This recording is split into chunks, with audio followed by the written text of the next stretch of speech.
अस्सलामुअलैकुम स्टूडेंट। पिछली वीडियो में मैंने आपको हिंदी मधुप की बुक में पार्ट 1 पढ़ाया था। आज मैं आपको पार्ट 2 पढ़ा रही हूँ। उसका नाम है नीलम परी। एक परी थी, उसका नाम नीलम था। वह बहुत सुंदर थी। सुंदर मतलब बहुत खूबसूरत।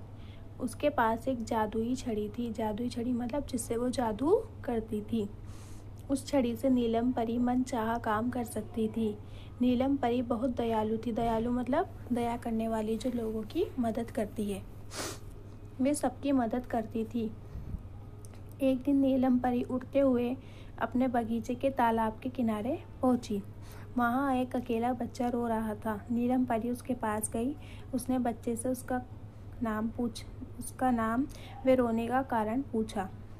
बच्चे ने कहा, मेरा नाम मिंटू है। क्या नाम था बच्चे का? मिंटू।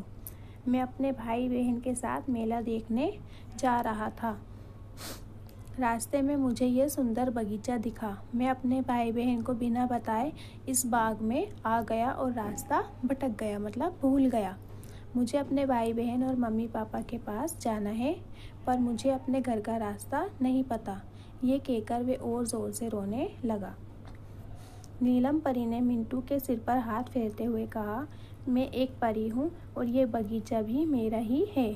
पहले तुम कुछ खा लो, फिर तुम्हारे भाई बहन को ढूंढेंगे और तुम्हारे घर भी चलेंगे। मिंटू ने कई तरह के फल खाए। कुछ फल अपने भाई बहन के लिए भी ले लिए। फिर नीलम परी का हाथ पकड़कर आसमान में उड़ने लगा। कुछ देर उड़ने पर बगीचे के दूसरी ओर मिंटू के भाई बहन उदास बैठे हुए दिखाई दिए। वे दोनों वहीं उतर गए। मिंटू अपने भाई बहन से मिलकर बहुत खुश हुआ। वे भूखे थे। मिंटू ने उन्हें फल खाने के लिए दिए और बिना बताए जाने के लिए माफ़ी मांगी। उन दोनों ने उसे माफ़ कर दिया।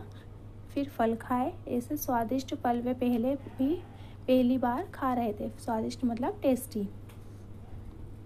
फिर नीलम परी ने अपनी छड़ी हवा में घुमाई। वहाँ पर एक उड़न खटोला आ गया। उड़न खटोला क्या होता है? जो हवा में उड़ता है, जैसे कि हवाई जहाज होता है ना। सभी उसमें बैठ गए। परी का आदेश पाते ही उड़न खटोला उन्हें लेकर मेले में पहुँच गया। सबने खूब मज़े किए।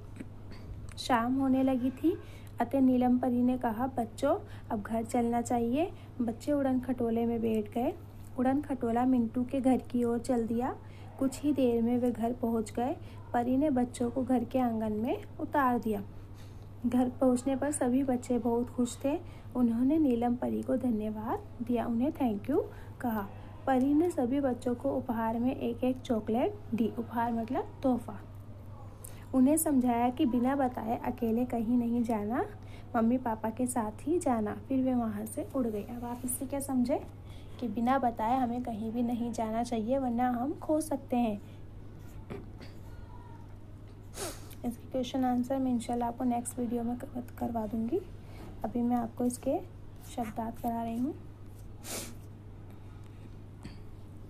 ये रहे इसके शब्दार्थ। आपको इन शब्दार्थ को अपनी कॉपी में प्यारी प्यारी राइटिंग में करना है, बहुत अच्छी राइटिंग में। पहला है मनचाहा मतलब मन को अच्छा लगने वाला। दूसरा है भटकना मतलब रास्ता भूलना। तीसरा है स्वादिष्ट मतलब स्वाद से भरा। चौथा उड़न खटोला उड़ने वाला खटोला या विमान। पांचवा आदेश काम करने को कहना या आज्ञा। ठीक है, आप ये काम बहुत सफाई से अच्छी तरीके से कीजिएगा और इसे याद भी करिएगा। अल्लाह हाफिज़।